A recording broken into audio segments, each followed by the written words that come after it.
Let me show you how you can reduce stress, relieve tension, and increase communication in your family through the power of touch.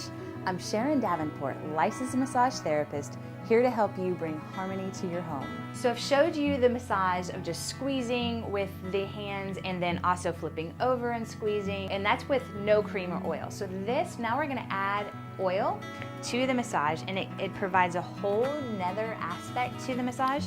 So put the oil on your hand first, and then you can put it all over their hands, their fingers. And this feels great too. This is great for actually coming in and doing the finger pulls that you can do. You want to make sure that they don't have any medical conditions and that finger pulls feel good to them, because some people it can be a little intense for. But also when you're pulling, you can actually work into the tissue. It's really great.